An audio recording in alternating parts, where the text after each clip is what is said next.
किसी ने सही कहा है, भविष्य की चिंता में वह आज को लुटा रहे, कल को सुरक्षित करने के लिए परमाणु हथियार जुटा रहे।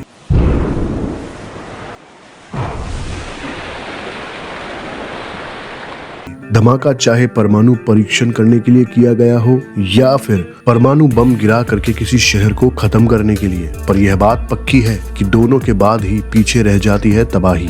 1954 में हुए बिकनी एटॉल आइलैंड में ऑपरेशन कैसल ब्रावो से लेकर 1970 में यूएसए में हुए बेनबेरी इंसिडेंट तक, 1952 के आईवी माइक के एक्सप्लोजन से लेकर 1961 में सोवियत यूनियन द्वारा टेस्ट किया गया सार बॉम्बा तक। दोस्तों, आज की हमारी इस वीडियो में हम देखेंगे कि क्या हुआ जब हुए रोंगटे खड़े कर देने वाले विनाशकारी विस्फोट, nuclear explosions caught on camera.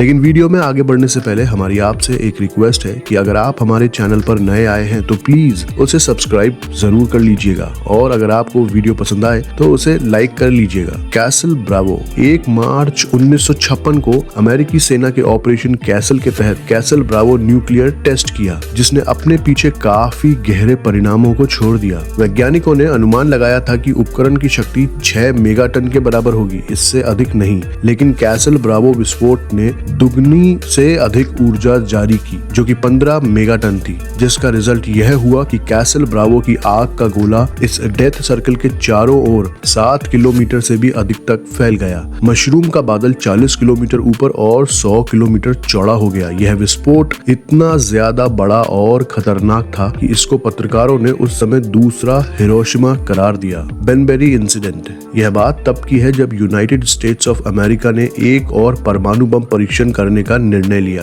क्योंकि कोल्ड वॉर अभी भी चल रहा था, यानी कि शीत युद्ध। बस इसमें एक छोटा सा बदलाव था, यह टेस्ट अंडरग्राउंड यानी कि जमीन के नीचे होना था। 10 किलो टन डिवाइस को जमीन की सतह से 270 मीटर नीचे विस्फोट किया गया था, और रेडियो एक्टिव धूल का एक बड़ा बादल वायुमंडल में छोड़ा गया था, और जो ऊपर जाता है उसे नीचे आना ही पड़ता है। इसलिए बम द्वारा उड़ाई गई धूल बाद में हवा के माध्यम से आसपास के शहरों और राज्यों में फैल गई, जबकि सरकार ने दावा किया कि नुकसान बहुत ही कम हुआ था। परीक्षण स्थल के कुछ कर्मचारी वास्तव में परीक्षण के कुछ ही वर्षों बाद कैंसर से मर गए।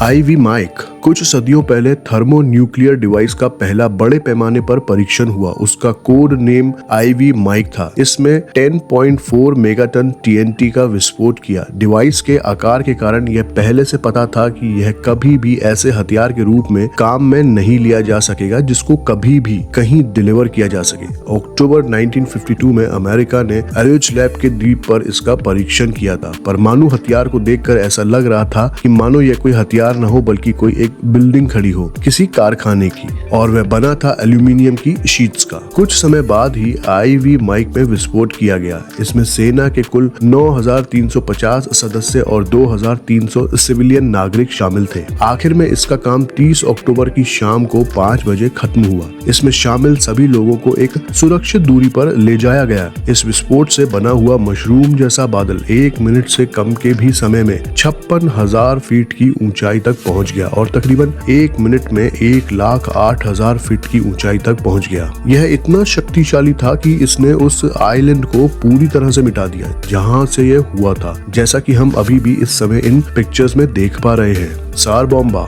30 अक्टूबर 1961 को सोवियत संघ ने उस समय तक के बनाए गए सबसे बड़े न्यूक्लियर डिवाइस को टेस्ट किया था।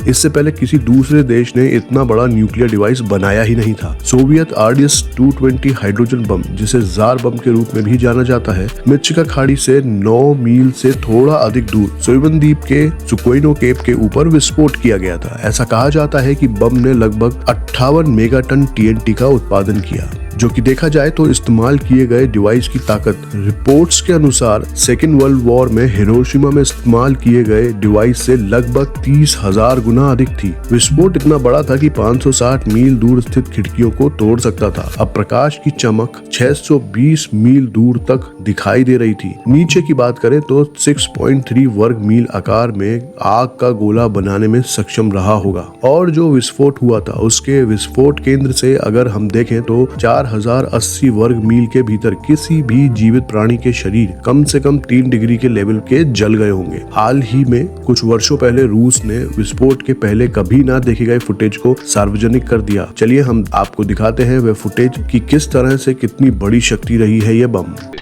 2, 1, сброс.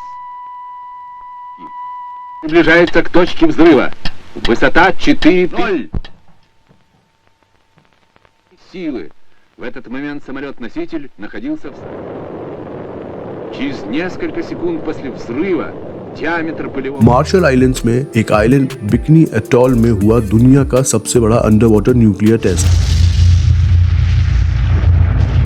जिसका नाम था क्रॉसरोड्स। यह प्रोग्राम था न्यूक्लियर अटैक से बचने के लिए, जो कि मार्शल आइलैंड्स के एक आइलैंड बिकनी एटॉल में हुआ था। यूएस मिलिट्री ने इस टेस्ट को करने के लिए परमाणु विस्फोट किया, जो कि उन्होंने बिकनी एटॉल एरिया की खाड़ी में किया, और यह पहला न्यूक्लियर टेस्ट था जो कि अंडर वाटर किया जा रहा था, यानी कि पानी के नीचे। और इसका नतीजा यह हुआ कि इस 3000 किलो के विस्फोट ने एक ऐसा गैस का गुब्बारा छोड़ा जिसने अपने रास्ते में आने वाली हर चीज को, चाहे वह खाड़ी के तले पर थी, तहस नहस कर दिया। इस एक्सप्लोजन की वजह से वहां समुद्र की सतह में 2000 फीट चौड़ा और 30 फीट गहरा गड्ढा हो गया था, और पानी के ऊपर की तरफ लग रहा था जैसे कि मानो कोई बहुत बड़ा गीजर फैल गया हो। और सुनामी ने वहां पर तकरीबन 8 और जहाजों को डुबो दिया, और इस रेडियो एक्टिविटी की वजह से और भी कई जहाज वहां पर नष्ट हो गए। ऑपरेशन हार्ड टैक अम्ब्रेला कोड नेम 9 जून 1958 को इस ऑपरेशन को दिया गया था। 8 किलो टन बम को पानी में 150 फीट नीचे गिरा दिया गया। विस्फोट से पहले परीक्षण के लिए कुछ